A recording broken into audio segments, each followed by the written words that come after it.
I'm John, the CEO. Here's today's hot business topic.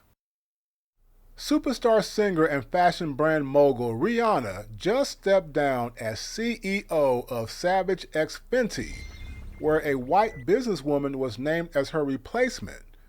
Should she have hired a well-qualified Sista instead? All right, first of all, congrats to Rihanna for being in a position to have co-founded a joint venture that will later get a slight majority investment from the biggest luxury brand conglomerate in the world, LVMH. And of course, Jay-Z, who helped bring her into the music biz, co-founded Marcy Venture Partners with veteran venture capital businessman Larry Marcus. Together, those two invested in this company. So why step down as CEO? Several sources say she's pregnant again, which would be a good reason to focus on family. That's not the focus of this video, however. What is of interest are the heated comments on the Black Millionaire's Instagram page, where our people, especially sistas, were torn between congratulating Rihanna outright versus wondering why she didn't hire a sister as CEO instead. Fair question, right? The comments eventually led to who actually owns Savage X Fenty, and does Rihanna really have any say as to who the CEO is? Let's unpack that. I read somewhere that Rihanna owns about 30% of the company, not all of that cash. Part of it is her celebrity status and what's generally known as sweat equity, where her physical effort is part of her ownership share, like appearances, that kind of thing. Since the company is still privately held, it's not that easy to determine who has a controlling interest. The other 70% is held by several investment organizations, the biggest one being LVMH.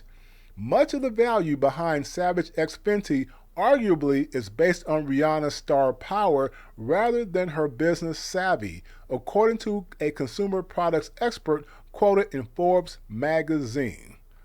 Quote, Shannon Coyne, co-founder of consumer products consulting firm Blue Stock Advisors, says the premium valuation likely stems more from Rihanna's star power than a proven track record of sales. She points to the fact that the Savage X Fenty brand is less than 5 years old as of that writing and has just a handful of brick and mortar stores in operation.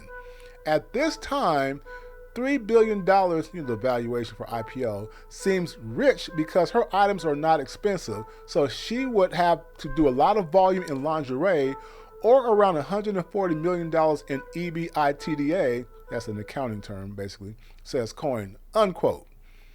Similar could be said of Kim Kardashian's Skims, by the way, that's my opinion. Now, of course, there are going to be some hardcore Rihanna fans who will blast this expert as a hater. But keep in mind that all the celebrities who have similar businesses are not the savvy business minds you think. Are they entrepreneurs with ideas? Yes, just like many of you are. But not all entrepreneurs are seasoned business experts. Otherwise, most of our street hustler entrepreneurs would be business experts, right? Think about it. Having a business idea is one thing. Converting that idea into a lasting, healthy business is quite another. Well-known celebrities in sports and entertainment are often approached with many business pitches by friends of their agents and managers.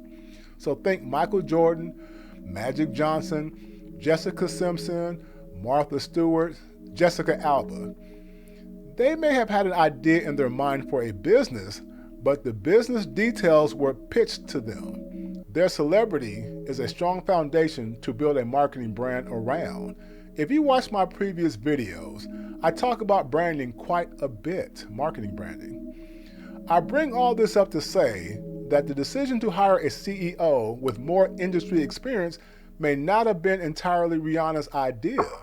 Recall that LVMH, along with Rihanna, decided to suspend quote-unquote operations during the health crisis a couple of years ago. Rihanna was the face of that decision, but it was likely financial forecasters in LVMH who framed the decision to suspend operations. Of course, others have alleged that it was due to poor sales in certain markets. But I'm not focused on all that speculation right there. There are reports that Savage X Fenty might be in an early pre-IPO phase. For those who don't know, an IPO is an initial public offering, a process that converts a private company into a publicly traded company on Dow Jones or NASDAQ, for example. Companies undergo this process with the hope of striking it big on Wall Street. Big money right there. Rumors have it that Savage X Fenty could fetch a few $1 billion. The kinds of investors behind this company, including Jay-Z's, are the kind who look for big paydays. So hiring a seasoned business mind as a CEO is a good step in the right direction, as the world of smart investors need more than just a celebrity to feel good about breaking that much bread. Most likely, the investors behind Rihanna already had this in mind and briefed Rihanna on this move. Of course, no one in their right mind would turn down the chance at possibly $3 billion once it goes public. So Rihanna would agree, right? But surely, as many of you out there are thinking and have said, there are highly qualified black businesswomen who could have performed the same job as CEO well. Many sisters were somewhat disappointed that Rihanna, being a black Caribbean, didn't appoint a sister. An American sister would have been ideal, as this company is based in the U.S. Others argue, however, that race shouldn't matter, that Rihanna is still in the mix with her 30% share, so she's just delegating the job to the best qualified person. Now, I mean, that's all fair, that's all well and good, but I still doubt that those who say this know that this particular lady, this white lady, is more qualified than black women out there, right? We don't know. We don't know the process. They are simply assuming that this white lady is more qualified, and she might very well be. But remember what I just said earlier. I doubt that this was entirely Rihanna's idea.